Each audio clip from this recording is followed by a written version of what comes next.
जिससे वो आगे आपको ध्यान रहेंगे। तो हम लोग शुरू करेंगे और आगे ये रहेगा कि मैम अब आगे भी क्लासेस लेंगी वीक में, बीजी मैम की क्लास जरूर रहेगी। तो शुरू करेंगे। अभी कोई 2 स्टूडेंट्स आप में से आगे आएंगे और मैम को बुके देख के स्वागत करेंगे। तो गाड़ी मैम इनकी इच्छा थी कि मैम हमें कोई 2 स्टूडेंट आइए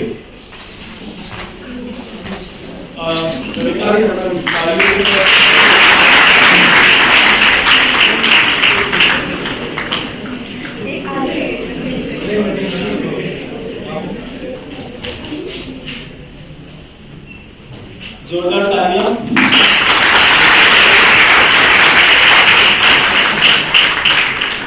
मैम का बहुत बहुत स्वागत मुख्यमंत्री अभ्युदय योजना मेरठ के अंतर्गत। हम लोगों को मैं अपना एक इसमें बताना चाहूँगा कि जब हम लोग यूपीएससी की तैयारी करते थे तो ड्रीम होता था हम लोगों का कि किसी आईएएस को देखें और उससे कुछ सीखें। ये ड्रीम होता था ये, क्योंकि कोचिंग इंस्टीट्यूट वाले तो बहुत पैसे लेते थे आईएएस को बुलाने के लिए और बातचीत करने के लिए। लेकिन योजना के अंतर्गत न केवल हमें कुछ मैम सिखाएंगी और अपने अनुभव शेयर करेंगी, बल्कि स्ट्रेटेजी किताबें उन सबका भी हमें पता चलेगा। तो मैं मैम को बुलाना चाहता हूँ।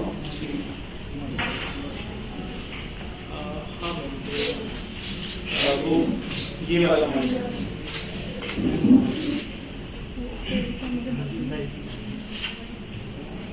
माइक दे दीजिए।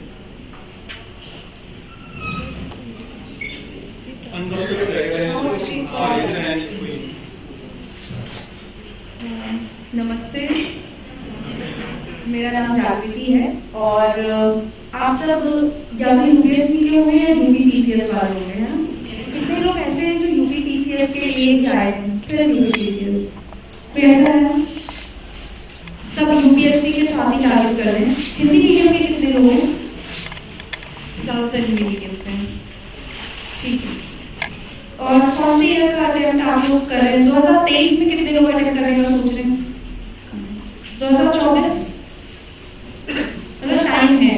2023 वालों के पास थोड़ा कम टाइम है, 24 वालों के पास थोड़ा ज़्यादा टाइम है। इंजीनियर कितने हैं? कम, ठीक है। स्टार्ट करते हैं। तो मुझे लगता है ज़्यादातर लोगों को पैटर्न तो क्लियर होगा कि प्रीलिम्स, मेंस, इंटरव्यू इतने बेसिक पे नहीं जाएंगे। सीधा स्टार्ट करते हैं बुक लिस्ट से कि एग्जैक्टली पढ़ना क्या है। कितने लोग कॉलेज जाते हैं साथ में, अभ्युदय के साथ साथ कॉलेज भी कर रहे हैं? कितने जॉब भी कर रहे हैं साथ में? फुल टाइम वाले कितने हैं जो सिर्फ और सिर्फ एग्जाम की तैयारी में लगे हुए हैं? और भी कैटेगरी है बस इसी वाले लोग, ठीक है। ऐसे तो 2024 के बाद का भी अटेम्प्ट रखेंगे 25 या 26 तारीख, ठीक है। करंट अफेयर से स्टार्ट करूंगी मैं। इनका करंट अफेयर से भी पहले सबसे जो बेसिक सी चीज है वो सिलेबस है।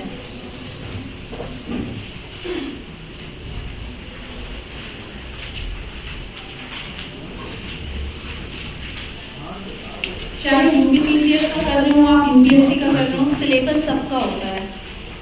सिलेबस का प्रिंट आउट हार्ड कॉपी अपने पास आप हमेशा रखें। हिंदी मीडियम में भी सिलेबस होता है, इंग्लिश मीडियम में भी होता है, तो उसकी कोई प्रॉब्लम है नहीं। हमेशा अपने पास प्रिंट आउट निकाल करके रखिए और जो सिलेबस है उसको एक साइड प्लेन प्रिंट करिएगा और एक साइड में ब्लैंक प्रिंट करिएगा। मतलब आप प्रिंट कर रहे हो ना, तो एक साइड ब्लैंक होगा, एक साइड प्रिंटेड होगा, ताकि कुछ भी कभी ऐड करना है तो आप कर सकें। आप किसी भी स्टेज पे हो प्रिपरेशन की, ये जरूर करिएगा आप, इससे आपको बहुत ज्यादा क्लैरिटी मिलेगी। एक छोटी सी एक्सरसाइज है, डेली 15 से 20 मिनट करनी है ये। और साथ में previous year question available online भी है, आपको मिल जाएंगे किसी भी वेबसाइट पे। और किस टाइप के क्वेश्चन होंगे? जो टॉपिक वाइज, ईयर वाइज, यानी कोई भी टॉपिक है उसमें पर ईयर, सपोज 10 साल में देख लीजिएगा, 2010 के बाद से लेके 2022 तक हर टॉपिक के इतने ईयर्स में जो क्वेश्चंस आए हैं वो वहाँ पे दिए हुए हों। ऐसे आपको प्रीवियस ईयर क्वेश्चंस मिल जाएंगे। जो लोग तैयारी कर रहे हैं, आप ज़्यादा नहीं कर रहे, तो ये चीज़ें अवेलेबल हैं और ये आपको ढूंढनी है, ऑनलाइन भी अवेलेबल है।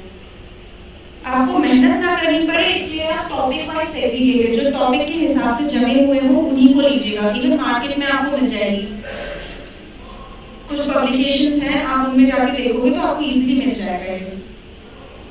अरिहंत का आता है, दिशा का आता है, और हिंदी मीडियम इंग्लिश मीडियम दोनों में मिल जाता है।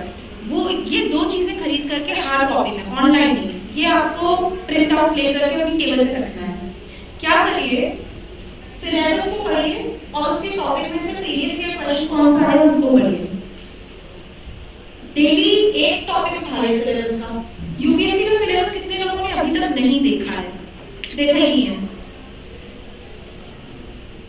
या कोई तो होगा जिसने नहीं देखा होगा, एटलीस्ट 25-26 अटेम्प्ट वालों ने तो नहीं देखा होगा। नहीं देखा ना भाई, और आपने तो बता दिया, कुछ लोग नहीं बताएंगे। तो जिन्होंने नहीं देखा है तो प्लीज देख लो। 4 पेपर्स में डिवाइडेड है और हर एक टॉपिक में 20-25 बुलेट पॉइंट्स हैं। बहुत डिटेल सिलेबस है। अदरवाइज जो कुछ लोग कह रहे हैं कि सब कुछ सिलेबस है, सब कुछ सिलेबस नहीं है। सिलेबस में बहुत डिटेल में पॉइंट्स हैं। सिलेबस का एक पॉइंट पढ़ो, उसमें से कौन सा क्वेश्चन आया है फिर उसको पढ़ो, प्रीलिम्स में भी और मेंस में भी। इससे क्या होगा, आपको ये पता चल जाएगा एग्जैक्टली सिलेबस में कौन सा टॉपिक है और टॉपिक में से किस तरीके का क्वेश्चन आता है। यूपीएससी पिछले इतने सालों से एग्जाम कंडक्ट करा रही है, ऐसा कभी नहीं होगा कि अचानक से ब्रेक थ्रू आ जाए और बिल्कुल ही रैंडम पेपर आ जाए। पेपर का पैटर्न होता है, over the year pattern evolve हुआ है, लेकिन कभी ब्रेक थ्रू पैटर्न नहीं होगा। ये पैटर्न समझने के लिए आपको ये एक्सरसाइज खुद करनी पड़ेगी, ये कोई नहीं करा सकता।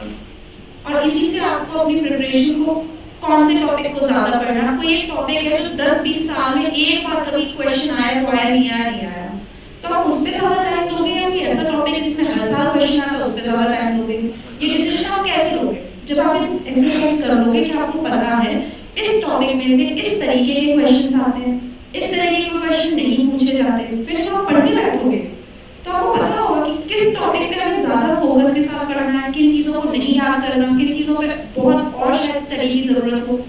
प्लीज ये एक्सरसाइज करिए, आपको लग जाएगा, महीने 2 महीने का टाइम लग जाएगा, या कम टाइम में करोगे तो एक दिन में अगर आप आधा घंटा दोगे तो शायद महीने भर में आप पूरा सिलेबस समझ जाओगे।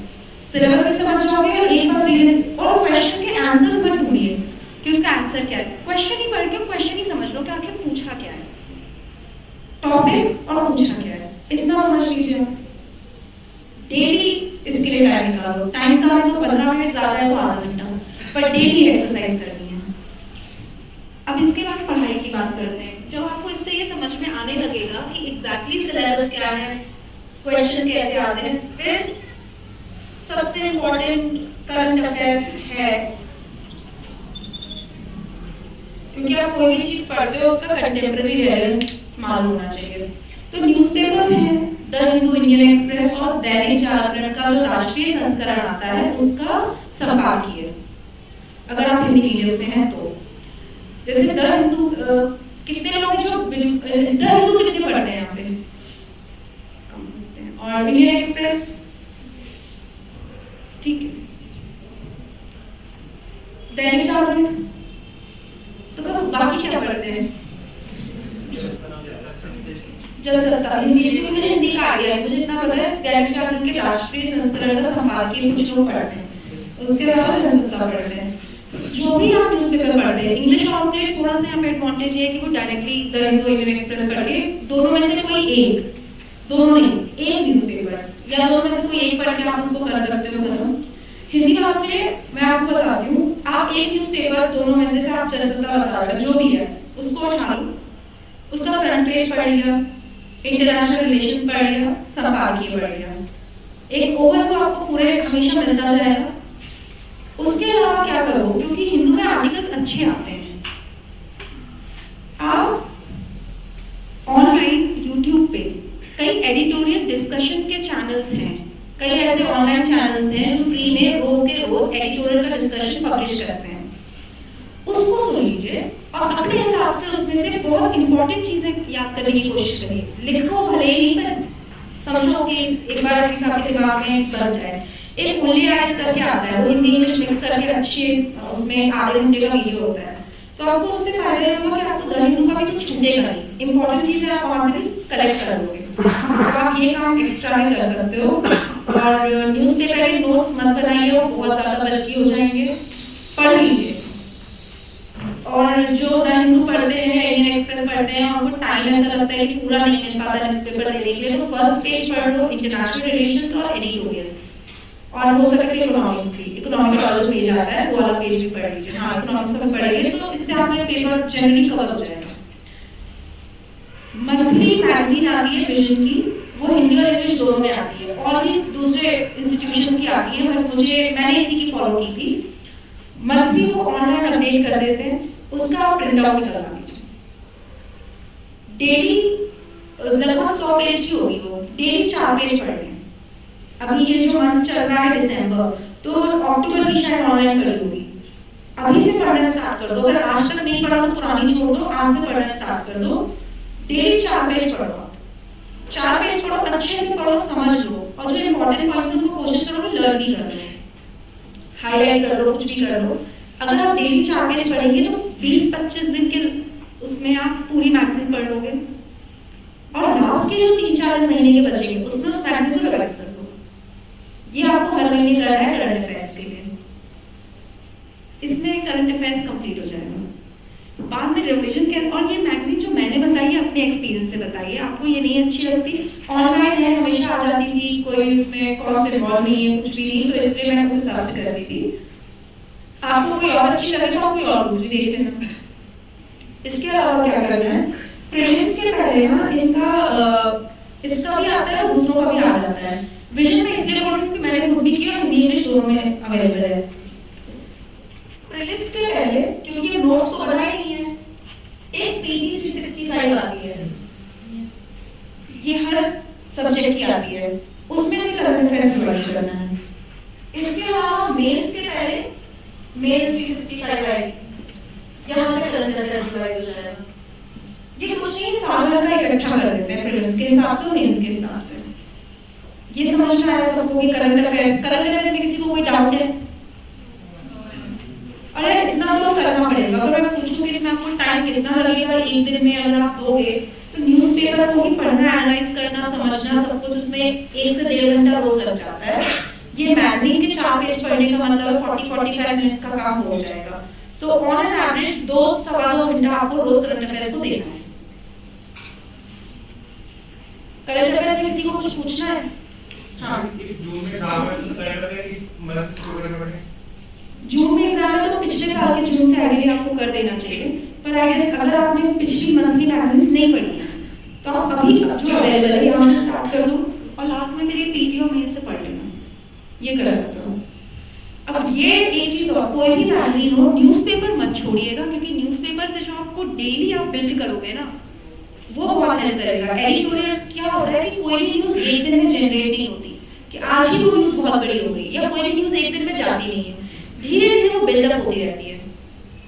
आप जब भी न्यूज़पेपर पढ़ोगे, आज कुछ पढ़ा उसी के बारे में, कल कुछ और हुआ वो पढ़ा, परसों कुछ और हुआ वो पढ़ा, तो धीरे धीरे ना बैक ऑफ द माइंड चीजें इकट्ठी होती रहेंगी। ये फायदा है न्यूज़पेपर पढ़ने का कि आपको एक लॉन्ग रन प्रोसेस में चीजें समझ में आने लगेगी। ठीक है, अब कुछ सब्जेक्ट्स पे आ जाते हैं। हिस्ट्री में आप लोग कौन सी किताब पढ़ते हो? तो मॉडर्न हिस्ट्री की बताइए। एक तो स्पेक्ट्रम बोल रहे हैं और विपिन चंद्र पढ़ते हैं, दोनों में से कोई भी पढ़ सकता है, none of them is easy, ठीक है। और जो भी इन दोनों में से एक ही पढ़ना, मैंने स्पेक्ट्रम पढ़ी थी और मेरे कुछ फ्रेंड्स हैं जिन्होंने विपिन चंद्र पढ़ी थी, तो टोटली योर कॉल, जो अच्छा लगता हो दोनों में से। नोट्स बनाने की जरूरत नहीं है हिस्ट्री के लिए, हिस्ट्री इज वेरी स्टैटिक, कुछ चेंज नहीं हो रहा, बार-बार रिवाइज करना जरूरत है। स्पेक्ट्रम को जब पढ़ोगे या किसी भी किताब को पढ़ोगे तो पढ़ने का तरीका क्या होना चाहिए? एक तो मुझे इतने पेजेस पढ़ने हैं या इतने चैप्टर्स पढ़ने हैं, एक प्लान जरूर करना। ये नहीं कि एक किताब लेकर के आप 2-3 महीने बैठे हो, एक टारगेट के साथ पढ़िए कि भाई इतने दिनों में ये किताब हो जानी चाहिए। पहली रीडिंग से अंडरस्टैंडिंग के लिए लगाइएगा कि एग्जैक्टली स्टोरी क्या है, वो क्या है। आपको अगर नाम याद रहेंगे, ना आपको इवेंट्स की क्रोनोलॉजी याद रहेगी, मतलब it's a kind of story की एग्जैक्टली व्हाट इज हैपनिंग। अगर आपको बोरिंग लगता हो या कुछ लोगों से पढ़ा नहीं जाता है एकदम से, नई चीज तो बिल्कुल नहीं पढ़ी जाती, तो आप एक काम कर सकते हो, YouTube पर ना बहुत सारे चैनल्स हैं जिन्होंने मॉडर्न हिस्ट्री की वीडियो प्लेलिस्ट टाइप बना रखी है, उसको खोल लो, जो टॉपिक पढ़ने वाले हो बुक से, और बहुत लंबे लंबे वीडियोस नहीं कि 2-2 ढाई घंटे के वीडियोस हैं, शॉर्ट में अगर वो कोई चीज समझा दी ताकि आपको सिर्फ कंडीशन हो जाए कि आप ये पढ़ने वाले हो और फिर जाके पढ़ लो। हालांकि ये सब ट्रिक्स एंड टिप्स जो है ये स्टार्टिंग जो है प्रिपरेशन की उसके लिए तो ठीक है कि आप अभी 1 महीने 2 महीने के लिए जब तक पढ़ाई नहीं आ रही, बाकी बाद में फुल फ्लेज आपको आदत होनी चाहिए सिर्फ और सिर्फ किताब से पढ़ने की। ये वीडियोस वगैरह जो ऑनलाइन पढ़े होते हैं थोड़े टाइम के लिए आपको हेल्प जरूर करेंगे, तो उसके बाद आपको किताब से रिवाइज करना है। तो एक बार आप चाहो तो वीडियो देख लो, मुझे एग्जैक्टली याद नहीं है पर मॉडर्न हिस्ट्री की पूरी प्लेलिस्ट मिल जाएगी, आधे घंटे का कोई वीडियो है, सपोज उसने पूरा 1857 एक्सप्लेन किया हुआ है, उसको सुन लिया, कोई नोट्स नहीं बनाने कुछ नहीं, सिर्फ सुन लिया समझ लिया और जाके अपनी किताब से पढ़ लिया। किताब से एक बार पढ़ने के बाद जब आप दूसरी बार पढ़ेंगे तो पेंसिल से अंडरलाइन कीजिए, फिर आप उसको जब कभी रिवाइज करेंगे तो आपको ये लगेगा कि ये चीजें मुझे याद है, मैं ये वाली चीजें भूल रहा हूँ या भूल रही हूँ, उसको पेन से अंडरलाइन कर लीजिए। जो आप तीसरी बार पढ़ेंगे तो आपको लगेगा कि जो पेन से अंडरलाइन की थी उसमें से मैक्सिमम चीजें अब याद हो गई हैं, कुछ चीजें ही सिर्फ आप भूल रहे हैं, उसको हाईलाइट कर लीजिए। तो ऐसी 4 रीडिंग्स में आपके पास वो मटेरियल निकल के आएगा जो आप भूलते हैं या जो आपको रटने की जरूरत है। ऐसे फर्स्ट टाइम में आपको लगेगा कि सब कुछ ही लर्न कर लेना चाहिए, 4-5 रीडिंग के बाद में वो फिल्टर आउट हो जाता है, थोड़ा सा मटेरियल बचता है लर्न करने का है, उसको बार बार रिवाइज करना है। और ये ना कई लोग बोलते हैं कि हमने 10 बार पढ़ ली बुक या 15 बार पढ़ ली, इसमें यू हैव टू अंडरस्टैंड कि वो हर बार इक्वल मेहनत नहीं करते। अगर आपको हर बार किताब पढ़ने के लिए उतना ही टाइम लगता है तो फिर आपने मेहनत नहीं की है। आप पहली बार पढ़ोगे आपको 2 महीने लगेंगे, आप नेक्स्ट टाइम पढ़िए वही आपको शायद 15 दिन में पढ़ लेनी चाहिए, थर्ड टाइम पढ़िए आपको 10 दिन में पढ़नी चाहिए, फिर 5 दिन लगनी चाहिए, क्योंकि हर रीडिंग के बाद मटेरियल कम होना चाहिए। अगर आपको हर रीडिंग के बाद याद ही नहीं रहता है तो आप याद कर ही नहीं रहे हो। अगर आप हर बार सेम चीज ही बोलते रहते हो तो इसका मतलब है आपने लर्न नहीं किया।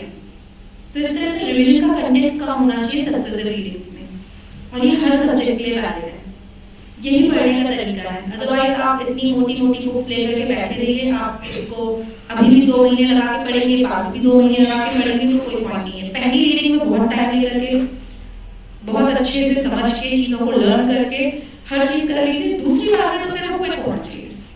आप समझ रहे हैं क्या एक्सप्लेन करें? बचपन में जब आप क्वेश्चन आंसर्स लर्न करते थे तो फर्स्ट टाइम लर्निंग में टाइम लगता था, सेकंड टाइम में टाइम नहीं लगना चाहिए क्योंकि फर्स्ट टाइम आपने वो मेहनत कर ली। तो वो यहाँ पे भी वैलिड है, और उसी तरीके से करिए, फिल्टर आउट करते हुए पढ़ते जाइए, कंटेंट को कैसे मिनिमाइज करके रिवाइज करना है ये आपको देखना पड़ेगा। तो इसमें स्पेक्ट्रम ऑफ विवेचना दोनों अच्छी किताबें जो भी आपको इनमें से सूट कर दियो आप अपने हिसाब से देख लो। मॉडर्न हिस्ट्री हो गया, और एंशिएंट हिस्ट्री के लिए क्या पढ़ते हैं? आर्य शर्मा अपने आप में बहुत सफिशिएंट किताब है, बट ये कहूंगी कि थोड़ी सी बल्कि किताब है। उसके लिए आप प्रीवियस ईयर क्वेश्चंस को अगर अच्छे से पढ़ लोगे तो आपको समझ में आ जाएगा उसमें से क्या पढ़ना है, क्या इंपॉर्टेंट है और क्या इंपॉर्टेंट नहीं है, क्योंकि वो किताब में बहुत सारी इंफॉर्मेशन है। वंडरफुल बुक, लेकिन you will have to give a lot of time. तो उस किताब में से कुछ इंपॉर्टेंट ना छूट जाए उसके लिए आप प्लीज बहुत अच्छे से प्रीवियस ईयर के क्वेश्चंस को स्टडी करें। Arya Sharma is a very good book, और जिस हिसाब से यूपीएससी में क्वेश्चंस आ रहे हैं उतनी इंफॉर्मेशन भी इम्पोर्टेंट है। चाहो तो तमिलनाडु बोर्ड की किताब भी आप देख सकते हैं, पर आर्य शर्मा पढ़ने के बाद उसमें कुछ बचता नहीं है पढ़ने लायक। तो एशियन ठीक है। आर्ट कल्चर के लिए क्या करते हैं? हाँ, नितिन सिंघानिया सर की बुक पढ़ सकते हो, बाकी नितिन सिंघानिया सर के प्रिंटेड हैंडरेटेड नोट्स भी अवेलेबल हैं, वो भी देख सकते हो। दोनों में से कुछ भी एक करेंगे, मतलब कोई भी एक काम करेगा। और ये जो है ना आर्ट कल्चर हुआ, एशियन हिस्ट्री हुआ, ये ऐसी चीजें हैं जो थोड़ा सा टाइम लेती है डाइजेस्ट होने में, एब्जॉर्ब होने में, तो पेशेंटली पढ़ना। एक बार अच्छे से पढ़ लिया तो बाद में उतना टाइम नहीं लगेगा। और एक चीज और कीजिएगा, आर्ट एंड कल्चर पढ़ेंगे ना तो एशियंट हिस्ट्री और आर्ट एंड कल्चर को मैप करते हुए पढ़ो। मैप करने से मेरा मतलब ये है, सपोज आप मॉडर्न पीरियड पढ़ रहे हो तो मॉडर्न पीरियड का जो आर्ट एंड आर्किटेक्चर है उसको उसके साथ करो, थोड़ा सा इंटरेस्टिंग भी हो जाएगा। और आर्ट एंड लिटरेचर और इसका एशियन हिस्ट्री का मैंने खुद जो मेरे हैंडरेड नोट्स थे वो भी मैंने अपने टेलीग्राम चैनल पे अपलोड कर दिए थे, तो उसको चाहो तो उसको देख लेना। बाकी मैं ये जो भी आप पढ़ोगे आपको कुछ एक्स्ट्रा नहीं मिलेगा, वो नोट्स में हम अपने हिसाब से चीजें ऑर्गेनाइज कर लेते हैं। तो मिडिवल हिस्ट्री के लिए वो मैं कहूँगी कि आप चाहें तो स्किप कर सकते हैं, क्योंकि उसमें से इतने क्वेश्चंस नहीं आते हैं। और तमिलनाडु बोर्ड की जो 11th की क्लास की बुक है उसका सेकंड पार्ट, उसमें मिडिवल हिस्ट्री दी हुई है, बहुत ही सिंपल इंग्लिश है और बहुत ही शॉर्ट में दी हुई है। आई एम श्योर आप उसको इजीली ग्रास्प कर लेंगे, उसको आप लोग पढ़ लीजिएगा एक बार, वो काफी अच्छी किताब है। और आजकल अगर आपको कहीं भी लगेगा कि इंग्लिश प्रॉब्लम बन रही है तो गूगल ट्रांसलेट बहुत ही अच्छा टूल है, it is one of the best tools available. और सबके पास स्मार्टफोन्स होते हैं, आप उसमें बहुत ही इजीली, जितनी जैसे उसकी इंग्लिश है वो इतनी सिंपल है कि आपको प्रॉपर हिंदी में वो ट्रांसलेट करके दे देगा। थोड़ी सी मेहनत है और सतीश चंद्र के मुकाबले काफी कम कंटेंट हो जाएगा फिर पढ़ने के लिए। ठीक है, ये हिस्ट्री का हो गया। हिस्ट्री में किसी को कोई डाउट पूछिए। Ma'am, there in few topics modern history there is an inadequate mark, मतलब कहते हैं कि थोड़ा सा कंटेंट दिया हुआ है, जैसे मैंने पढ़ा ये सेट तो क्या बोल रहे हैं आप? Invention of British system. हाँ मैम, प्राइस के साथ से गूगल करनी पड़ेगी, तो पूरी के लिए आपने उसके प्रीवियस ईयर के क्वेश्चंस देखे? जी मैम। क्वेश्चन मिला था? नहीं, तो फिर क्यों ऐसी चीज में आप अननेसेसरी एफर्ट्स डाल रहे हैं जो नहीं आएगा? मैं यही कोशिश कर रही हूँ। जैसे आपने बोला कि बैठिए invasion of British to Sindh region, आपको लगा कि कंटेंट कम है, आपको क्लैरिटी नहीं है उसको पढ़ने से, तो आपने गूगल करके काफी सारा पढ़ा होगा। उस पढ़ने का आउटपुट क्या है अगर क्वेश्चंस ही नहीं आते? आप समझ रहे हो? क्योंकि इतना कुछ पढ़ने के लिए कि अगर हम फाइन कोम्बिंग करने लगे तो बहुत सारे टॉपिक्स निकल के आएंगे और आप पढ़ते रह जाओगे, गूगल करते रह जाओगे, there is no end of information. तो अगर किसी चीज में कंटेंट कम है लेकिन आपको लगता है क्वेश्चंस आ जाते हैं, जैसे ऐसा होगा जैनिज्म और बुद्धिज्म में, जो आप क्वेश्चंस देखोगे तो बहुत अलग अलग टाइप के आए, जबकि कंटेंट आपको उतना नहीं मिलेगा। वहां पे आपको गूगल करके एक्स्ट्रा पढ़ने की जरूरत है। और कोई ऐसी चीज जिसमें क्वेश्चंस ही नहीं पूछ रहे हैं या कमीशन की इंपॉर्टेंस ही नहीं दे रहा, वहां पे आप चाहे तो थोड़ी सी लाइट रीडिंग भी चल जाएगी। आप समझ रहे हो? यही स्मार्टनेस है कि हम वही पढ़े जो एग्जाम के लिए सबसे ज्यादा इंपॉर्टेंट है। ऐसा ना हो कि हम वो चीजें पढ़ते रहें जो एग्जाम में पूछी ही ना जाए। फिर आप नॉलेज तो बढ़ा रहे हो, नो डाउट, मतलब नॉलेज इज नेवर बैड, आप चाहो तो कितना भी पढ़ते रहो, but after you clear the exam, है ना? एनीथिंग मोर हिस्ट्री में? हाँ मैम, मैंने आपकी एक YouTube पे ऑनलाइन एक्सप्लेनिंग प्लेलिस्ट दी है हिस्ट्री में। I just want to know it's sufficient to your always read books, it's not sufficient. एक बार सुनने के लिए ठीक है कि एक थोड़ी सी कंडीशनिंग हो गई, एक आइडिया लग गया ब्रॉडली, पढ़ना बुक सही है। और कुछ? हिस्ट्री के बाद आते हैं ज्योग्राफी के लिए। ज्योग्राफी के लिए आप लोग कौन सी किताब पढ़ते हैं? एनसीईआरटी 11 में 12 दो जीसी जो हाँ पढ़ सकते हैं। मैंने नहीं पढ़ी थी, मुझे ऐसा लगा नहीं कि शायद से मुझे इतना फायदा मिला हो। Geography is one of the simplest subjects to cover in UPSC, बहुत लिमिटेड है और एक बार समझ में आ गया तो लर्न करने का बहुत ही कम है। ज्योग्राफी को थोड़ा सा ब्रेक करते हैं। एंड इनफैक्ट आपको बुक्स की तो इतनी इंपॉर्टेंस होनी चाहिए कि यहाँ पे भी टीचर्स पढ़ा रहे हैं, वो गाइडलाइन दे रहे हैं, ओवरव्यू दे रहे हैं, समझने में हेल्प कर रहे हैं, पर पढ़ना बुक से ही है, क्योंकि टीचर्स बुक से पढ़ के पढ़ा रहे हैं। ऐसा नहीं है कि वो कुछ एक्स्ट्रा नॉलेज लेकर के आपको दे देंगे, जो भी एक्स्ट्रा हो तो आपको मिल ही रहा है। तो बुक से बेसिक जरूर पढ़िए।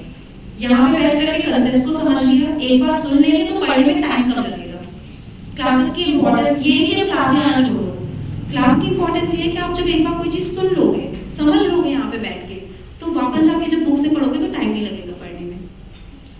यही क्लासेस की यूटिलिटी है कि यहाँ पे बैठ के आप जितना मैक्सिमम फोकस डाल सकते हो समझने में, सुनने में, और जो मेजर पॉइंट्स हैं उनको नोट कर लीजिए, मेन पॉइंट्स को नोट कर लो। ऐसा भी नहीं कि जो भी बोला जा रहा है आप सब कुछ लिखे जाए, अंडरस्टैंडिंग को पूरा है। एक बार समझ में आ गया तो बुक्स में सब कुछ दिया है, आराम से पढ़ोगे। तो यहाँ पे अंडरस्टैंडिंग पे पूरा फोकस, कोई भी कॉन्सेप्ट पढ़ा रहे कुछ भी पूरे ध्यान से सुनो। एक बार सुनोगे जाके आपको पढ़ना पड़ेगा तो बहुत इजी वॉक थ्रू है, टाइम भी कम लगेगा, है ना। ज्योग्राफी पे 11th और 12th में 2 किताबें हैं। अगर किसी को 11th 12th की किताबें समझने में प्रॉब्लम आती हो या लगे कि थोड़ा सा कंसेप्ट ज्यादा है तो आप 9th और 10th पे चले जाइए। आपको 9th 10th की भी समझ में नहीं आती है, एंड इट्स वेरी बेसिक। किसी को कोई सब्जेक्ट बहुत टफ लगता है, उन्हें नहीं समझ में आता, तो आप 6th 7th 8th पे चले जाइए। स्टार्टिंग 6th 7th 8th से नहीं करनी। आप 6th 7th 8th के बच्चे नहीं है, आप मैच्योर हैं, कॉलेज गोइंग या कॉलेज ग्रेजुएट्स हैं, स्टार्ट करिए 9th 11th एंड 12th से। सक्सेसफुली आप छोटी क्लासेस का पढ़ लीजिए अगर समझ में दिक्कत हो। इसके साथ एक एटलस जरूर यूज करना है। कुछ लोग एटलस की जगह आजकल गूगल मैप्स यूज करते हैं, बट मुझे पर्सनली एटलस ज्यादा पसंद है। आपको गूगल मैप ज्यादा कंफर्टेबल लगता हो क्योंकि it's always in your pockets, तो एक काइंड ऑफ कंपैटिबिलिटी ज्यादा रहती है पढ़ाई के साथ कि कभी भी कहीं भी देख लिया। बट मुझे ज्यादा इंस्टीट्यूशनलाइज, ज्यादा एक जगह प्रॉपर हार्ड कॉपी में, तो वो आपकी चॉइस है। और मैपिंग, एटलस के अलावा मैपिंग से बोल रही हूँ कि एटलस बहुत क्राउडेड होता है, उसमें इतने सारे कलर्स, इतनी सारी प्लेसेस, सब चीजें तो आपके लिए इम्पोर्टेंट है नहीं। अब करना क्या है, आप क्लास अटेंड करते हो, वहाँ पे टीचर से आप पढ़ाते हैं, टॉपिक वाइज पढ़ाते होंगे ना, एनसीईआरटी का कोई टॉपिक है उसको सुन लीजिए, समझ लीजिए, वापस जाके उसी चैप्टर को अपनी किताबों से पढ़िए, एक लाइन प्रॉपर्ली पढ़िए। एनसीईआरटी तो पूरी आप ये समझ के चलो कि पूरी पढ़नी है, और पतली पतली बुक्स हैं, अगर आपने देखी होंगी तो पतली सी बुक्स हैं, एक लाइन पढ़ो। जहाँ भी लगे कि समझ में नहीं आ रहा है तो आके अपने टीचर से बोलो कि उस टॉपिक को, उस लाइन को आपको समझा दे। बुक्स पूरी कंप्लीट कर लीजिएगा आप ये दोनों। अगर कोई ऐसा टॉपिक होता है कि समझ में फिर भी नहीं आ रहा, टीचर के बोलने के बाद भी नहीं आ रहा, तो ऑनलाइन जाओ, यूट्यूब पे सब कुछ अवेलेबल है आजकल, वहाँ पे जाके कोई वीडियो देख लीजिए। कोई टॉपिक का सपोज आपको नहीं समझ में आ रहा कि सीजन्स ऑफ द वर्ल्ड कैसे बदलते हैं, तो आप जाके यूट्यूब पे बोल रहे seasons of the world UPSC, कुछ भी गूगल करो, उससे आगे यूपीएससी से डालो ताकि सिर्फ रेलेवेंट चीजें मिले, रैंडम वीडियोस आप ना देखें। और वहाँ से सिर्फ और सिर्फ समझना है, पढ़ना बुक से ही है, पूरी बुक रट लो आप। बुक में कोई भी अगर लोकेशन का जिक्र करते हैं, वो सपोज आप पढ़ रहे हैं, उसमें कोई एक नाम आता है, आता है कुछ भी, उसकी लोकेशन देख लो कि लोकेशन कहाँ पर है। क्या करो, मैप्स आप प्रिंट आउट करा लेना, डिफरेंट और एक बहुत अच्छी प्लेलिस्ट भी पड़ी हुई है, अगर आपके पास टाइम हो तो राज टनल सोलंकी मैम की प्लेलिस्ट यूट्यूब पे है, किसी ने देखी है? ये आईआरएस ऑफिसर हैं, इन्होंने ज्योग्राफी की प्लेलिस्ट बनाई थी, देखी किसी ने यहाँ पे? अभी तक नहीं देखी। 50-60 कुछ ऐसे वीडियोस हैं, पर अच्छे वीडियोस हैं। आप आराम से 10 दिन का टाइम लेके रोज 5-5 वीडियो करके पूरी ज्योग्राफी कंप्लीट हो जाती है यहाँ से भी। बाकी यहाँ तो पढ़ाई जा रहा है, अगर आपको नहीं सूट करता ऑनलाइन वीडियो क्योंकि थोड़ा सा डिस्टेंस तो हो जाता है, तो फिर आप इजीली यहाँ पे पढ़ो और जाकर के यहाँ से समझो और जाकर के पढ़ लो। मैप्स प्रिंट आउट लेके, इंडिया के तो 10 प्रिंट आउट ले लो, केवल इंडिया के पूरे मैप, पॉलिटिकल मैप, हर स्टेट का एक, देखो मैंने क्या किया था, एक मैप लेके जूम इन करके, सपोज ये इंडिया का मैप है, अगर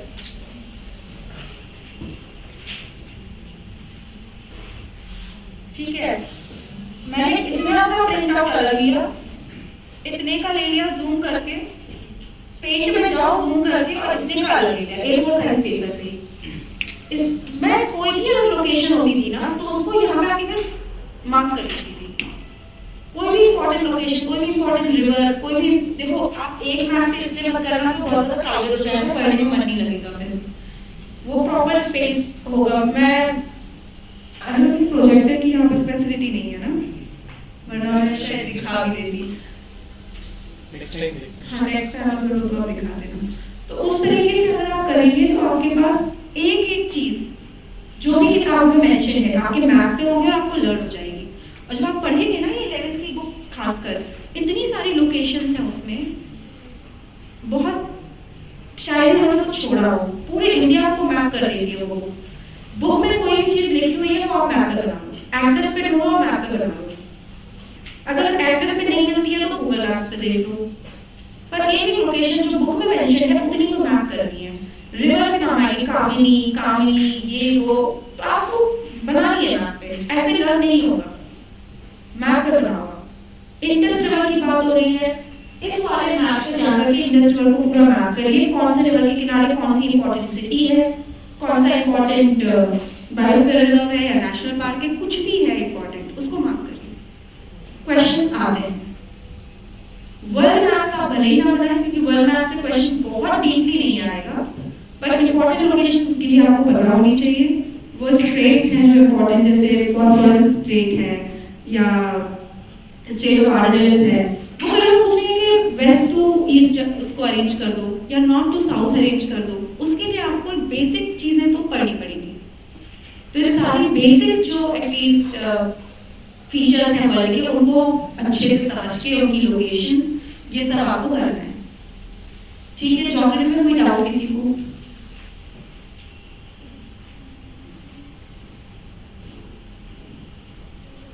ज्योग्राफी के बाद फिर अब आ जाते हैं पॉलिटी पे।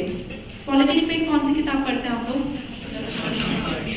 स्टैंडर्ड है वो। एक किताब और उसमें ऐड कर लो, क्लास 11 की एनसीईआरटी है, Indian constitution at birth, Bharat का संविधान करके हिंदी में होगी शायद, एनसीईआरटी है। उसको एक बार जरूर पढ़ना, क्योंकि वो मेंस में बहुत हेल्प करेगी, प्रीलिम्स में नॉट रियली, पर उसको पढ़ने से आपका एक ओवरव्यू और एक फ्रेम ऑफ माइंड बन जाएगा कि यूपीएससी क्या एक्सपेक्ट करती है। उसकी लैंग्वेज बहुत ही अच्छी है। जो लोग कहते हैं ना कि मेंस में हम कैसी लैंग्वेज लिखें, कैसी लिखें, वो वहीं से समझ में आएगी। उसमें पूरे सेंटेंसेस ऐसे हैं जो आप सीधे सीधे इंट्रोडक्शन या कंक्लूजन में यूज कर सकते हो। तो ये दो किताबें पॉलिटी के लिए काफी हैं। पॉलिटी के बाद इंटरनेशनल रिलेशंस हो गया। इंटरनेशनल रिलेशंस तो बहुत ही डायनामिक सा टॉपिक है। किसी भी ईयर की मेंस 365 उठा लेना, जो भी करंटली अवेलेबल हो, अभी मेंस हुआ था तो 2022 की अवेलेबल होगी, उसको पढ़ो।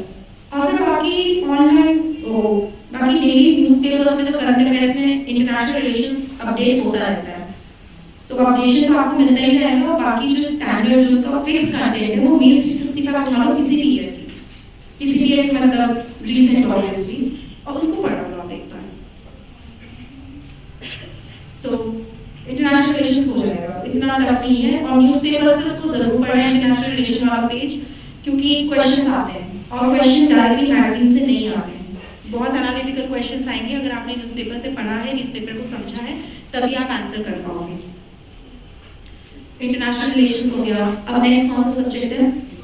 इकोनॉमिक्स। इकोनॉमिक्स के लिए एक तो 11th क्लास की है इंडियन इकोनॉमिक डेवलपमेंट, वो किताब पढ़नी है। वो ऐसे के लिए, एज अ राइटिंग के लिए, हर चीज के लिए इम्पोर्टेंट है। बहुत ही अच्छा कंटेंट है, लैंग्वेज बहुत अच्छी है। इसके अलावा फिर एक कोई बुक और पढ़नी है। कौन सी पढ़ते हो आप लोग?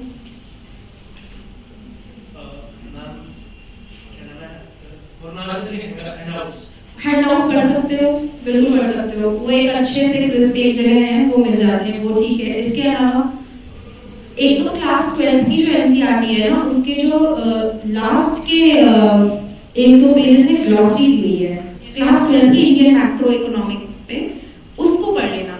उसके अलावा कोई भी एक किताब पढ़ लो यार, कोई भी एक किताब। आप रमेश सिंह पढ़ सकते हो, बल्कि है वो, हाँ, बट एक एक्चुअली इकोनॉमिक्स थोड़ा सा बल्कि है भी, तो रमेश सिंह पढ़ सकते हो। शशि राम के प्रिंटेड नोट्स भी मिलते हैं, वो पढ़ सकते हो। विजनाइज का भी मटेरियल प्रिंटेड मिल जाता है मार्केट में, और ये सब इजीली मिल जाते हैं। ऑनलाइन भी ऑर्डर हो जाएंगे, शायद आपको ये जाने की जरूरत ही नहीं है। इनमें से कोई भी एक सिलेक्ट करके पढ़ लो। तो जैसे मृणाल के हैंडआउट्स विजन का मटेरियल है, श्री राम का है, रमेश सिंह है, इनमें से जो ठीक समझो, एक कोई इनमें से आपको पढ़ना पड़ेगा। ठीक है? बजट और इकोनॉमिक सर्वे भी आएगा, तो उसमें क्या होता है कि बजट की जो स्पीच है उसकी समरी आ जाती है ऑनलाइन बजट की वेबसाइट पे, 2-3 दिन में आ जाती है।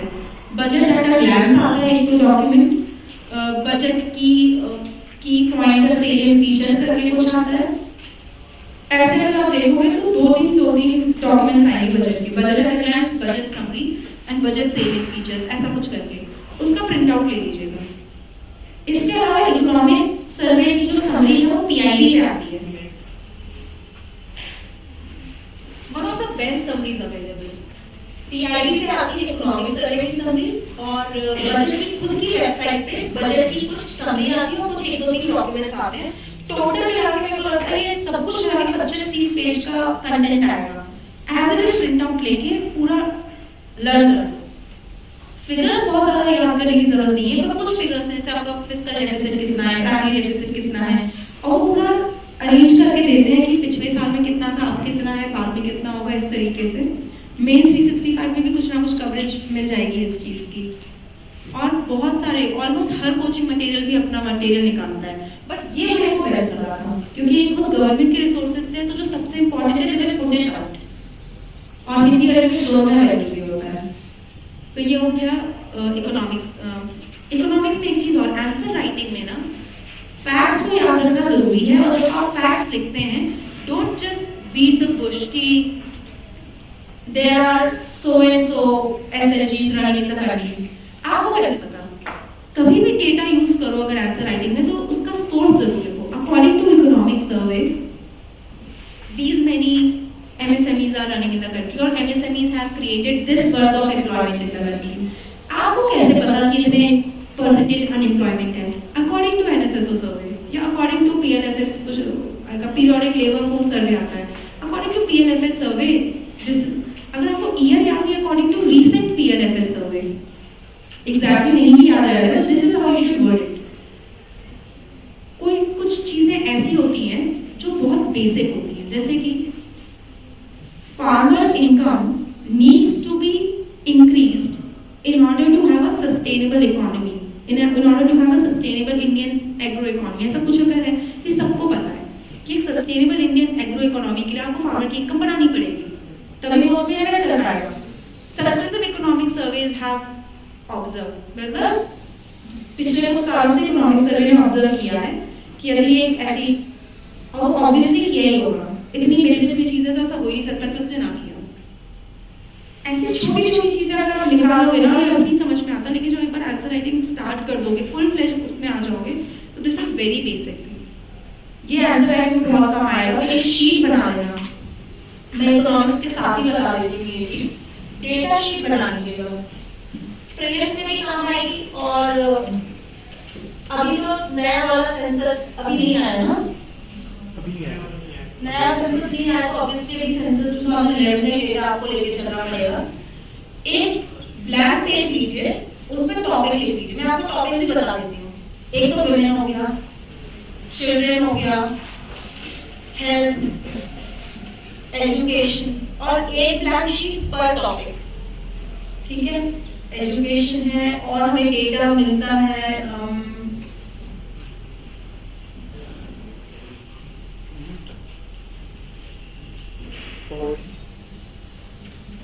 Economic indicators.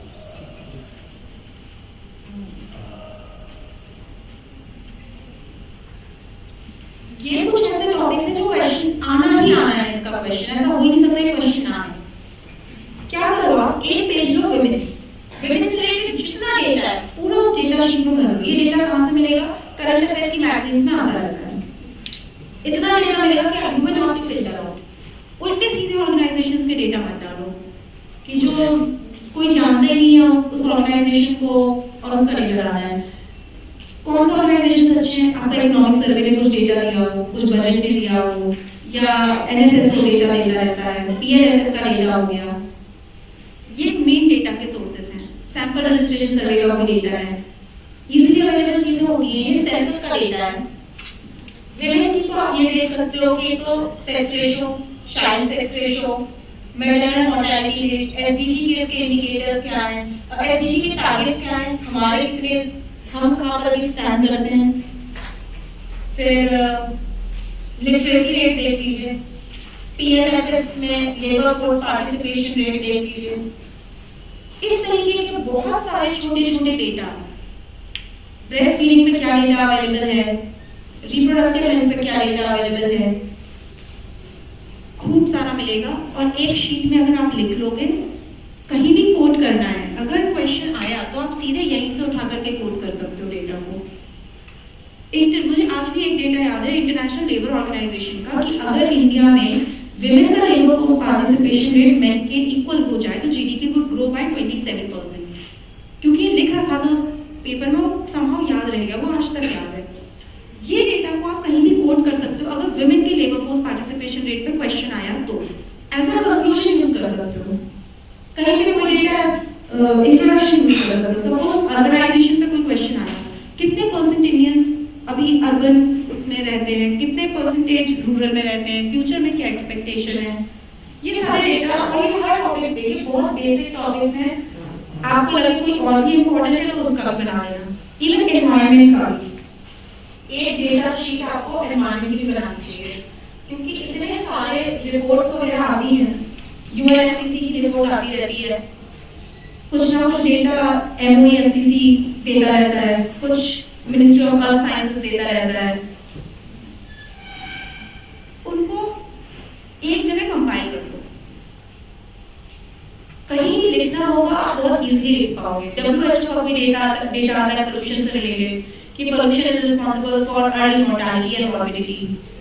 ये सारी चीजें आप लिखोगे, your answer will gain more weight.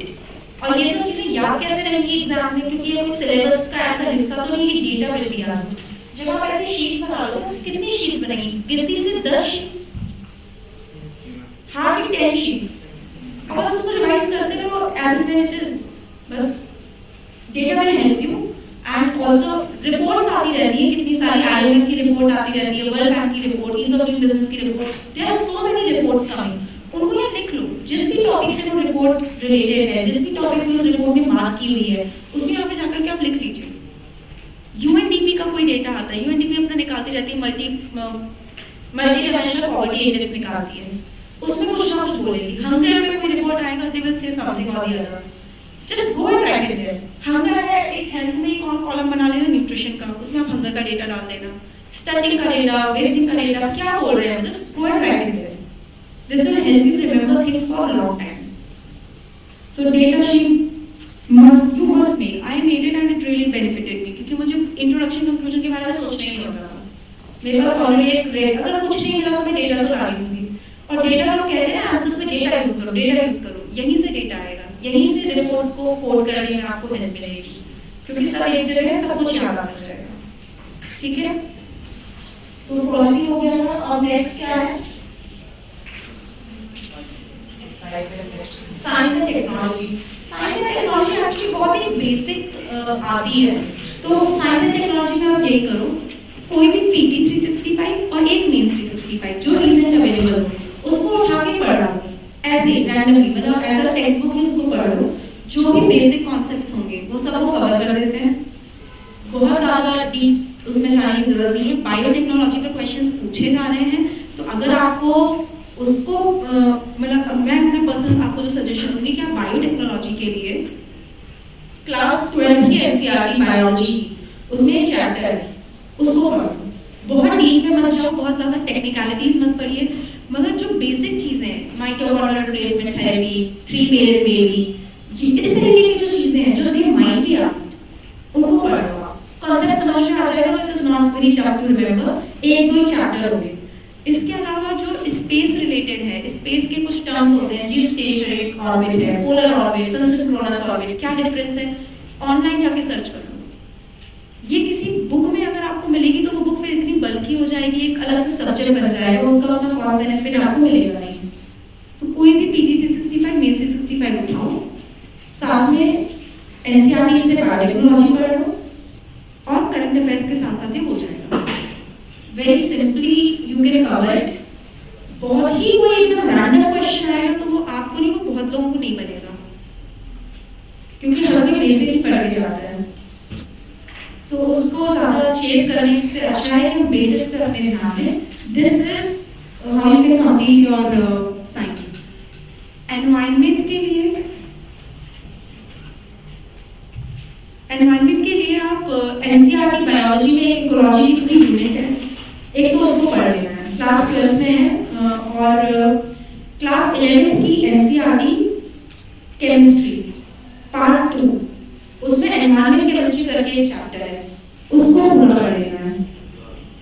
इसके अलावा कोई किताब आप चाहो तो पढ़ लो, उसमें बेसिक्स क्लियर हो जाते हैं, जैसे शंकराइज की बुक आती है एनवायरनमेंट की, तो ये काफी बल्कि बुक्स हैं, बट ठीक है, कहीं ना कहीं से आपको एक बार कंप्लीट करना पड़ेगा वो चीज।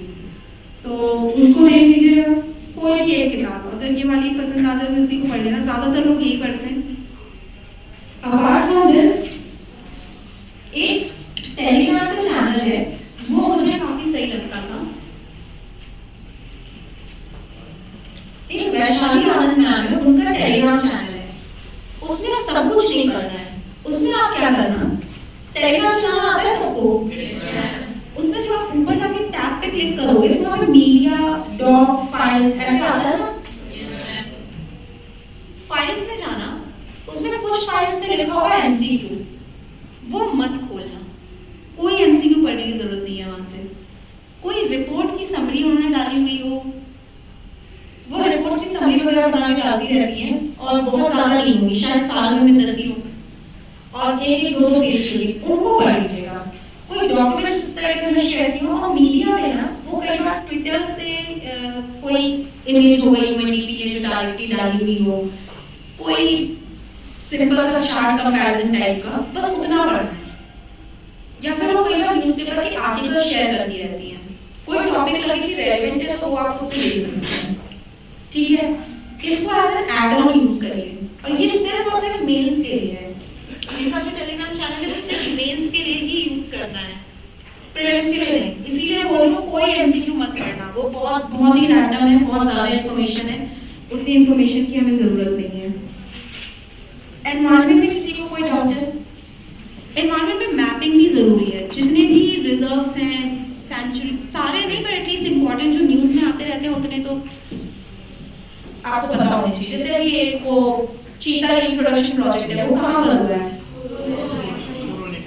और वो कोरो पार्क, तो वो कहाँ पर, कौन सी रिवर के किनारे, कौन सी रिवर के किनारे पड़ता है, बॉर्डर पे है, उसका क्या इकोसिस्टम है, किस टाइप का वहाँ पे लैंडस्केप है, ये एटलीस्ट जो बेसिक इंफॉर्मेशन है आपको पता होनी चाहिए, ठीक है।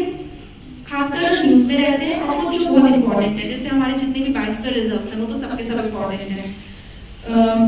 बेसिक्स जो इंपॉर्टेंट ऑर्गेनाइजेशन है, साइट्स है, यूएनएफसीसी हो गया, सीओपी हो गया, पेरिस समिट है, इन चीजों के बारे में तो आपको वैसे भी थोड़ा सा पढ़ना पड़ेगा और करंट अफेयर्स से सब कुछ कवर हो जाएगा बहुत इजीली, और ये बुक में भी दिया हुआ है। तो ये एनवायरनमेंट हो गया। और क्या पूछा?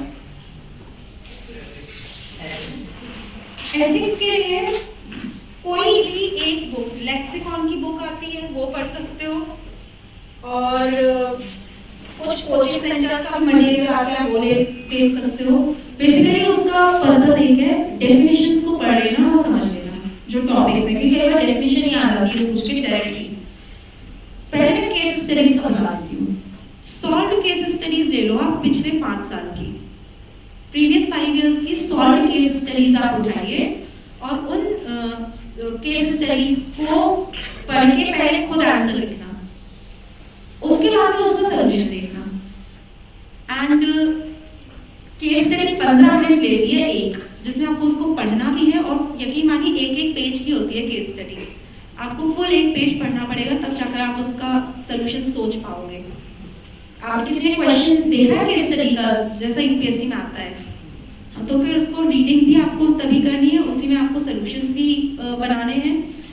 एंड देन जब आप लिखोगे तो स्टेक होल्डर एनालिसिस भी पूछते हैं कि उसमें कौन कौन से स्टेक होल्डर्स हैं, इसीलिए बोल रही हूँ सॉल्व ले लेना एक बुक प्रीवियस ईयर क्वेश्चंस की केस स्टडीज के लिए, और उसके सॉल्यूशन पढ़ने के बाद देखते जाना, तो आइडिया लग जाएगा केस स्टडीज लिखी कैसे जाती हैं।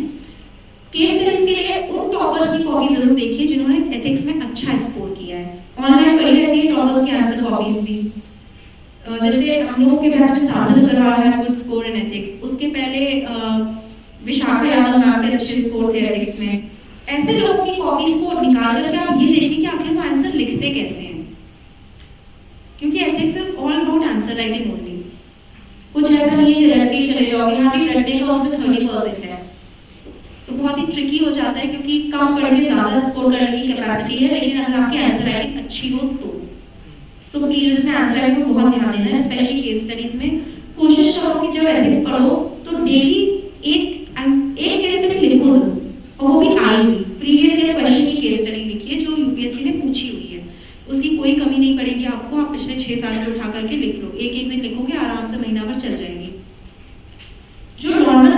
एथिक्स का, उसके लिए तो कोई एक किताब है, स्लॉट की किताब आती है, 30-12 सौ की किताब आती है शायद एथिक्स की, और कोई कोचिंग का मटेरियल, तो कोचिंग का मटेरियल जो ऑनलाइन पढ़ा जाता है एथिक्स का, वही इनसाइट्स का दे दिया उन्होंने, इजीली अवेलेबल है, फ्री ऑफ कॉस्ट है। हाउ जिस कोचिंग का अच्छा लगे उसका पढ़ लो। ऑनलाइन तो यही फायदा है कि आपको किसी को कुछ पे नहीं करना, किसी को कुछ आपको सब्सक्राइब नहीं करना, सीधा लो, प्रिंट आउट लो, पढ़ना, जो अच्छा लगे वो पढ़ना। प्रीवियस ईयर क्वेश्चन जरूर देखिएगा, क्वेश्चन पूछे कैसे जाते हैं, कोटेशन से इकट्ठी कर लीजिए। महात्मा गांधी की कुछ अच्छी कोटेशन, स्वामी विवेकानंद की कोटेशन। वैसे तो एथिक्स में थिंकर्स का ये पूरा पोर्शन है, तो जो इंडियन थिंकर्स हैं उनकी तो सारी कोटेशंस आपको पता होनी चाहिए, एटलीस्ट हर टॉपिक पे, कि एजुकेशन पे विवेकानंद ने कुछ कहा हो, स्वामी विवेकानंद और गांधी जी ने कुछ कहा हो, B.R. अम्बेडकर ने कुछ कहा हो। इस तरीके से आप कोटेशंस तैयार करिएगा, एथिक्स में काम आएंगी। और यार ऐसे का ये है, जब आप पूरा पढ़ चुके हो उसके बाद ऐसे होता है, क्योंकि ऐसे लिखने के लिए आपको कंटेंट चाहिए, कंटेंट मिलेगा जो आप ये साल भर की प्रिपरेशन कर लेंगे उसके बाद।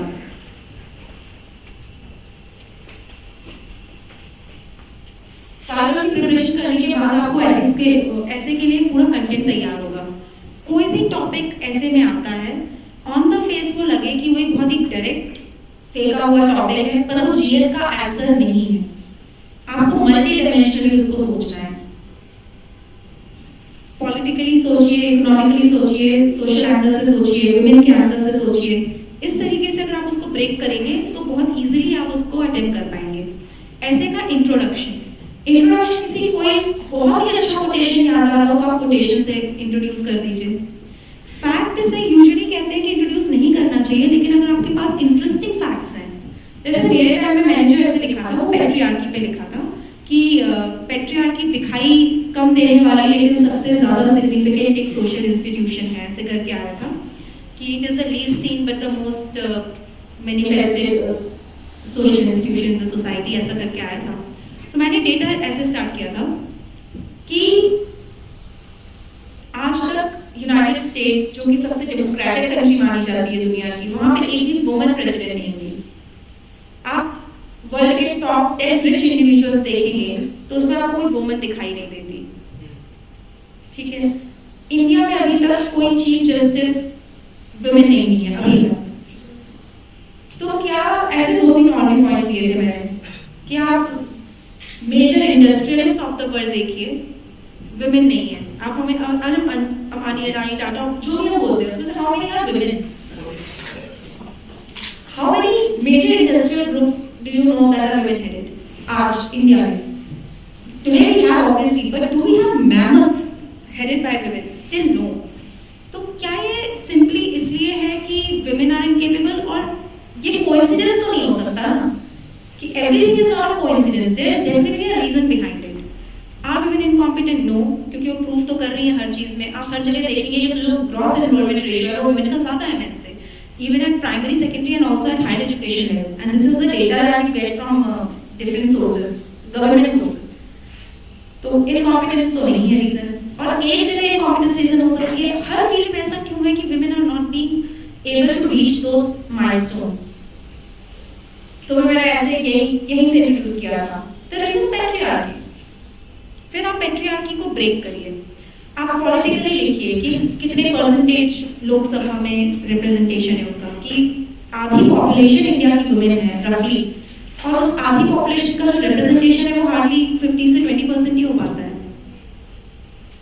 और इस तरीके से फिर आप उसको और भी लेके जा सकते हैं कि 33% जो हमारे उसमें लोकल बॉडीज में रिजर्वेशन है, उसमें भी फिर there is a phenomena of sarpanch pati and उस तरह के फिनोमेना सामने आ जाते हैं कि women का सिर्फ सीट यूज किया जाता है, actually women are not there, and this is patriarchy.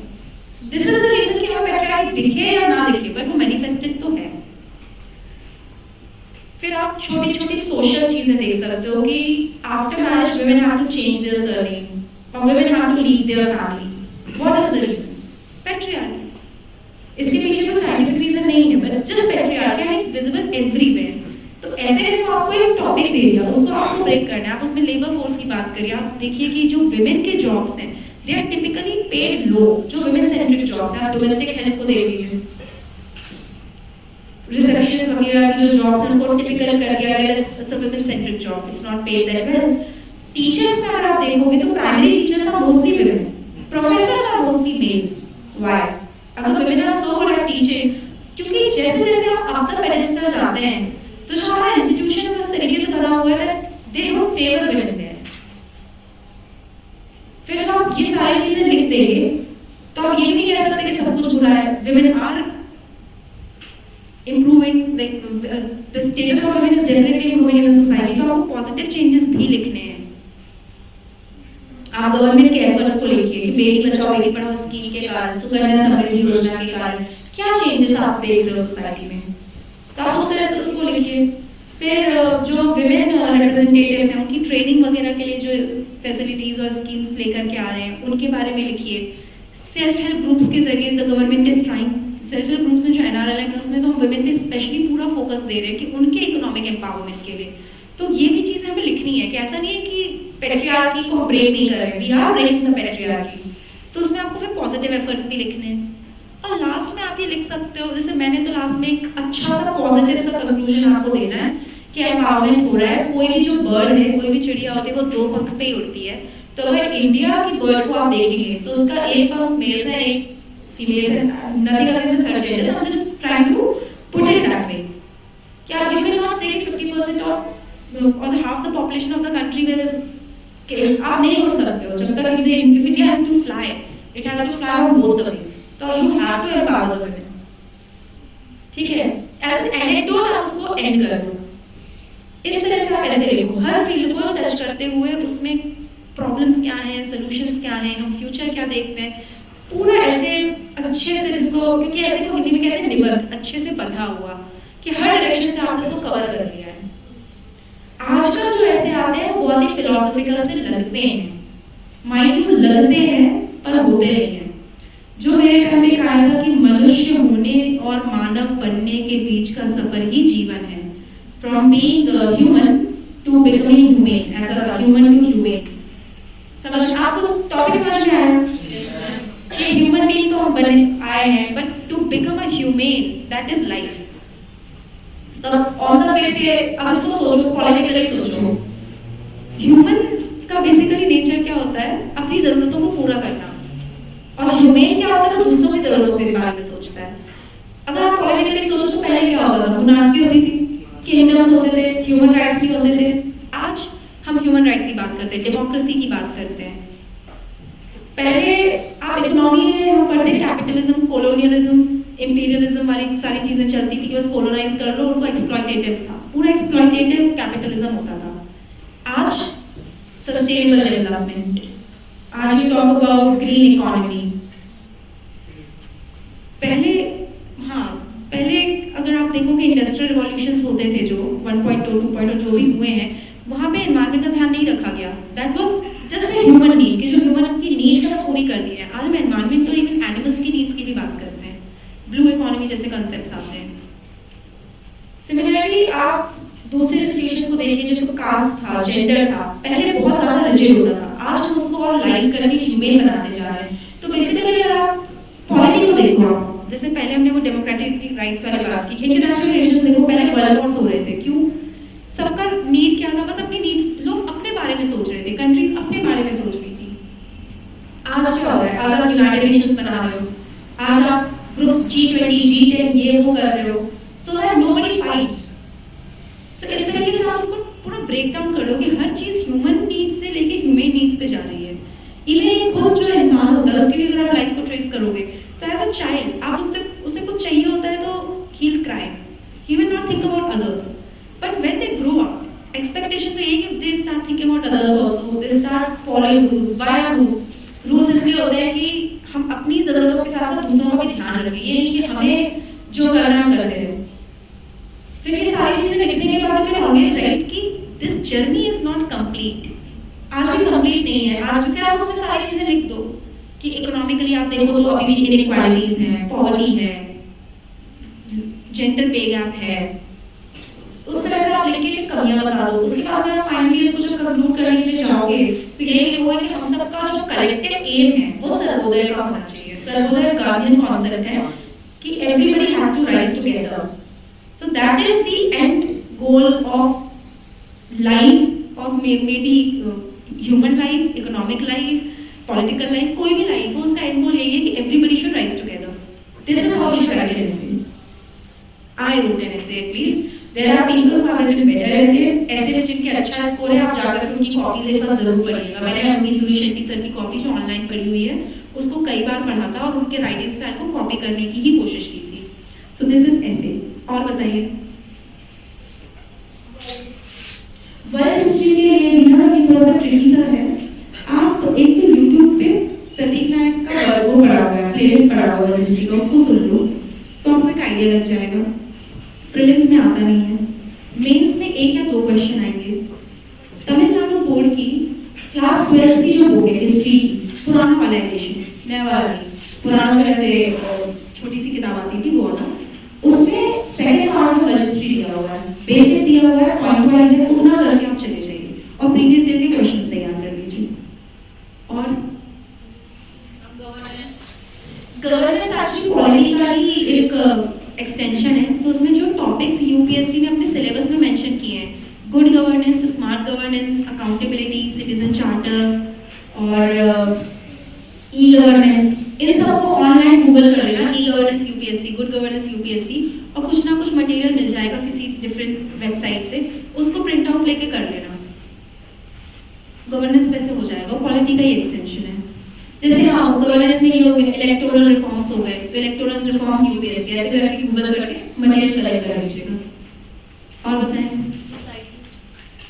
Society के लिए कोई भी मेन 365 ले लो, कोई भी मेन 365, और सोसाइटी की एनसीईआरटी सोशियोलॉजी जो 12th की है, 11th की अवेलेबल भी है। एक ही बुक है, पतली सी है, हार्ड मुझे लगता है 50 से 60 पेजेस की होगी, उसको पढ़ लीजिएगा तो बेसिक्स से आपके क्लियर हो जाएंगे। और newspaper will help you a lot in society. और यार सीसैट के देखो, बीइंग एन इंजीनियर मैंने कुछ पढ़ा नहीं था, लेकिन मैं आपको बता सकती हूँ कि आप क्या करो, कोई भी एक मैनुअल ले लो सीसैट की, 10th तक की आती है मैथ्स, ऐसा कुछ नहीं आएगा। यहाँ पे सीसैट की क्लासेस होती हैं? नहीं होती यहाँ पे। एक्चुअली वो जो हम लोगों ने अनपेनल किए थे उस समय, तो उस समय कोई फैकल्टी थी नहीं है पीवीटी के लिए, अब दोबारा से एम्पैनलिंग हो गया अपनी एडिशन में, तो उसमें अच्छा, तो सीसैट के टीचर्स होंगे तो यहाँ पे बताइए आपको, बाकी कोई भी सीसैट का मैनुअल ले लीजिए जो अवेलेबल हो, कोई भी रेप्यूटेड पब्लिकेशन हाउस का, डेली 5 क्वेश्चन सॉल्व करो, कुछ नहीं करना, सिर्फ 5 क्वेश्चन सॉल्व करो, सॉल्व लेना, सॉल्व बोर्ड, क्वेश्चन पढ़ो, खुद से पढ़ के तो ठीक है, नहीं बना सॉल्यूशन देखो, सॉल्यूशन से सीखने की कोशिश करना, और डेली 5 क्वेश्चन, ये रूटीन बना लो, या तो सुबह उठते ही से 5 क्वेश्चंस हमने अपने सीसैट के निपटा लिए, फिर प्रीवियस ईयर के सारे क्वेश्चंस कर लीजिए सीसैट के, कोई भी एक टेस्ट सीरीज ज्वाइन कर लीजिए, सीसैट हो जाएगा। बहुत ज्यादा रॉकेट साइंस नहीं है, but daily 5 questions you must do. और बताएं टेस्ट इंटरनल सिक्योरिटी, उसका भी बीएससी 65 में मिल जाएगा। डिजास्टर मैनेजमेंट का एक ना योजना आई थी, मुझे उसका ईयर नहीं याद है, योजना आई थी डिजास्टर मैनेजमेंट पे, वो योजना पढ़ लीजिएगा, मैगजीन योजना करके जो आती है वो, और साथ में ये जो मैगजीन्स आती है ना करंट अफेयर्स की, उसमें कवर हो जाएगा डिजास्टर मैनेजमेंट आपका। ज्यादा उसके लिए पैनिक करने की जरूरत नहीं, मोस्टली करंट अफेयर्स बेस्ड। और ये जो मैं एक चैनल बता रहा था ना वैशाली आनंद मैम का, उस पे भी कुछ ना कुछ आर्टिकल्स मिल जाएंगे डिजास्टर मैनेजमेंट पे। योजना कुरुक्षेत्र से ना एक चीज और, आंसर राइटिंग के लिए क्या करिएगा, 1 साल भर की योजना कुरुक्षेत्र परीक्षा में, उसका एक जो फ्रंट किस कोई ऐसा जिसने आज तक योजना मैगजीन देखी ना हो, अगर नहीं देखी तो देख लेना, किसी भी पब्लिक लाइब्रेरी, शायद आपकी यूनिवर्सिटी की लाइब्रेरी में कहीं भी मिल जाएगी। तो उसमें जो फर्स्ट पेज होता है, कवर पेज हो गया, जैसे आप अपने हाथ में लो, उससे जस्ट पीछे होता है फ्रॉम द एडिटर्स डेस्क, एक पेज होता है केवल, जो उस मंथ की जो योजना की थीम है उस पे कुछ राइट अप अवेलेबल होता है। उसमें 12 महीने की योजना, जैसे अब नेक्स्ट टाइम जो मेंस होगा वो आई गेस सितंबर के आसपास होगा, तो इस साल के सितंबर से तब के सितंबर तक उन 12 पेजेस को ले लीजिएगा, सिर्फ 12 पेजेस, जो फ्रॉम द एडिटर्स डेस्क होता है, जस्ट सेकंड पेज होता है कवर पेज, जस्ट पीछे वाला पेज, उसका प्रिंट आउट लेके जरूर पढ़ लेना। इतनी बढ़िया लैंग्वेज कि आपको किस तरीके से लिखना चाहिए, सीधे उसमें से आप सेंटेंस उठा के अपने आंसर्स में कॉपी पेस्ट कर सकते हैं। तो वो जरूर कर लेना, ये 12 पेज आपको बहुत हेल्प करेंगे। मैंने वो पूरे 12 पेज निकाल के उसमें से पॉइंट्स अपने, फिर उसमें से आप अपने पॉइंट्स खुद बना लीजिए। आंसर राइटिंग में इट विल हेल्प यू। इन सब के अलावा एक चीज रहेगी टेस्ट सीरीज। कोई भी एक टेस्ट सीरीज प्रीलिम्स के लिए ले लीजिएगा,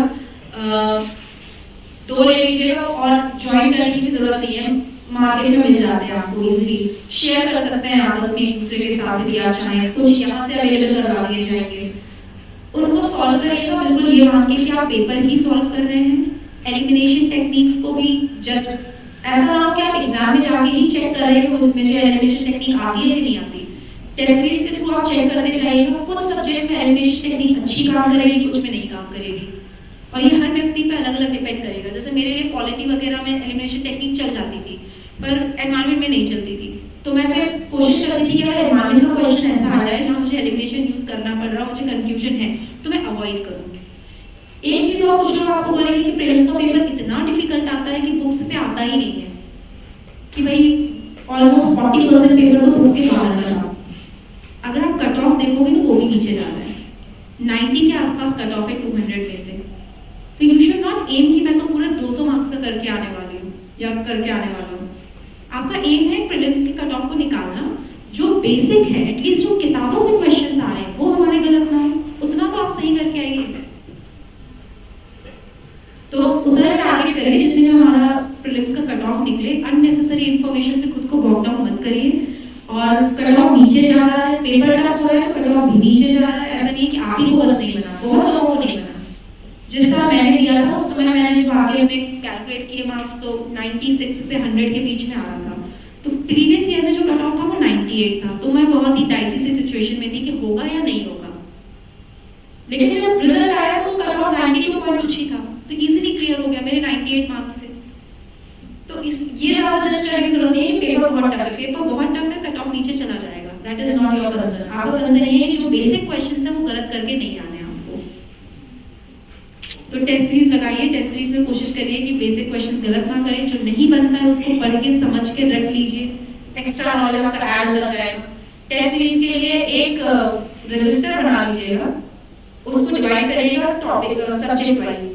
जो भी टॉपिक, जो भी क्वेश्चन नहीं बनता है टेस्ट सीरीज में, उसका जब आप सॉल्यूशन देखेंगे बाद में, तो उस टेस्ट उसको लिख लीजिएगा वहां पे। सपोज पॉलिटी का कोई टॉपिक नहीं बना, उसको वहां पे लिख लिया, ताकि आप जाके उसको तैयार कर सको और अपनी सारी गलतियों को ऐसे निकाल सको। टेस्ट हमें पूरा सेशन करेंगे कि how to give a test paper करके, कि एग्जैक्टली आपको टेस्ट को एनालाइज कैसे करना होता है।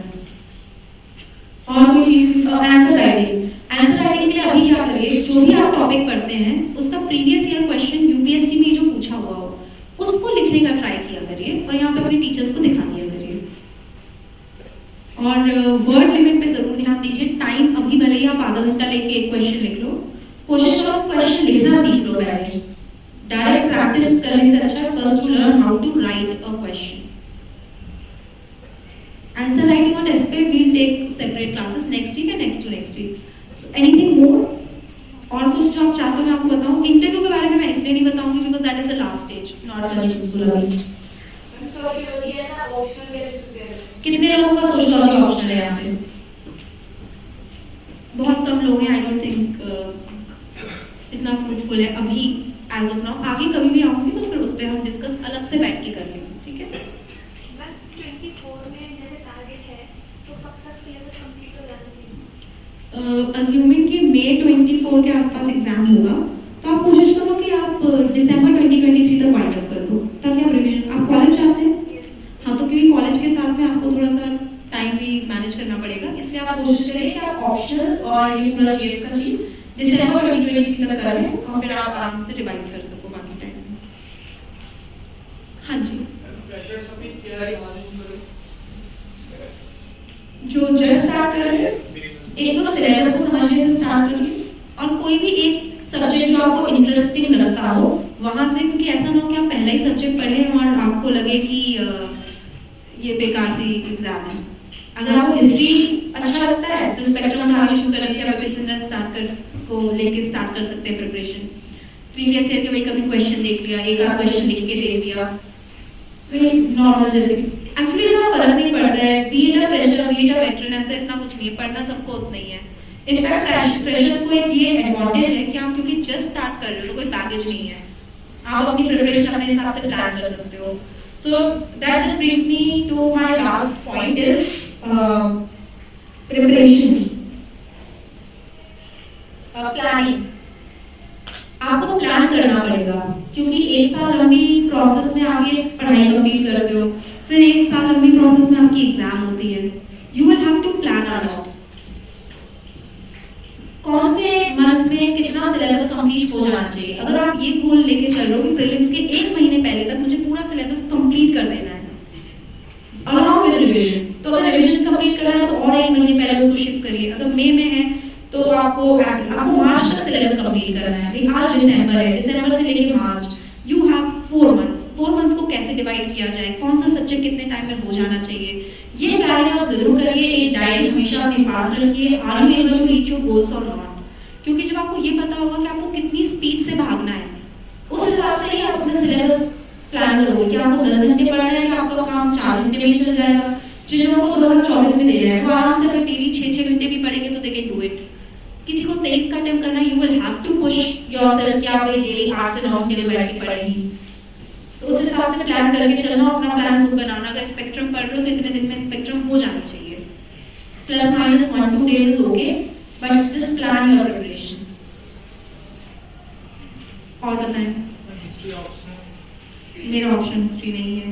इंजीनियरिंग बैकग्राउंड में है तो इंजीनियरिंग का सब्जेक्ट है तो लेना ठीक है, डिपेंड करता है आपके ऊपर। अगर आपका इंजीनियरिंग में इंटरेस्ट अच्छा है, आपका एप्टीट्यूड है और आपका नॉलेज है ऑलरेडी, क्योंकि इंजीनियरिंग ऑप्शंस के साथ क्या है कि वो स्कोरिंग बहुत अच्छी होती है उनमें, थोड़ा सा न्यूमेरिकल बेस्ड ऑफ सब्जेक्ट है ना, तो इजीली आप उसको अगर न्यूमेरिकल सही किया नंबर मिल गए। राइटिंग स्किल का उतना इंपॉर्टेंस नहीं है, but on the other hand GS के साथ कोई आपको हेल्प नहीं मिलेगी और थोड़ा सा टाइम एंड एफर्ट ज्यादा लगता है। तो अगर बहुत अच्छा है आपका स्ट्रांग पॉइंट है तो आप लेकर के कर सकते हैं, स्ट्रांग पॉइंट नहीं है देन यू हैव टू। जैसे मेरा स्ट्रांग पॉइंट नहीं था, मैं सोशियोलॉजी ले रही हूं। और बताएं,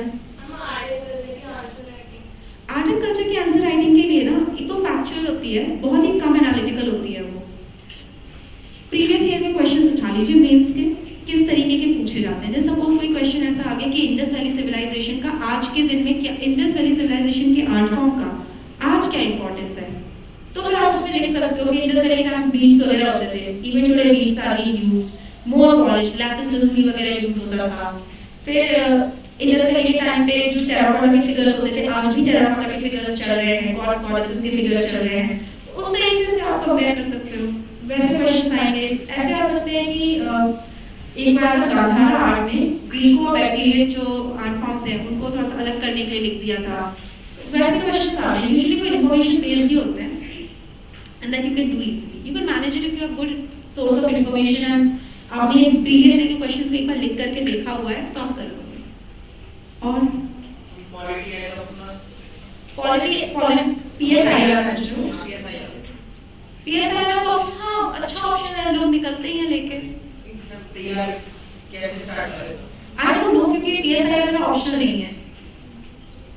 मेरा ऑप्शन सोशियोलॉजी था, सोशियोलॉजी वालों को मैं अलग से किसी दिन 15-20 मिनट क्लास के बाद बैठ के बताऊंगी, बट जो मेरा ऑप्शन नहीं है वो मैं नहीं बता सकती। ऑप्शन चूज कैसे करना है वो बता सकती हूँ कि मैंने कैसे चूज किया था।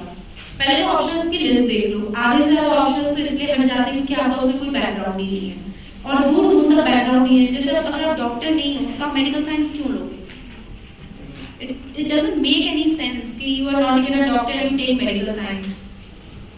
अगर आप लिटरेचर बैकग्राउंड से नहीं हैं और आपको लिटरेचर में इंटरेस्ट भी नहीं है तो फिर आप क्यों लेंगे किसी भी लैंग्वेज का लिटरेचर? आप रैंडमली कुछ भी तो ऑप्शन नहीं दोगे ना। तो एक तो वही ब्रॉड लिस्ट होती है कि हर एक व्यक्ति के पास 4 से 5 ऑप्शंस ही होते हैं ऑप्शन को लेके ले दे करके। ये रिकॉर्ड करना जरूरी है क्या? बैठ सकते हैं मैम। हाँ बिल्कुल। लास्ट 15 मिनट्स है, मैं जो भी क्वेश्चंस आपको लेके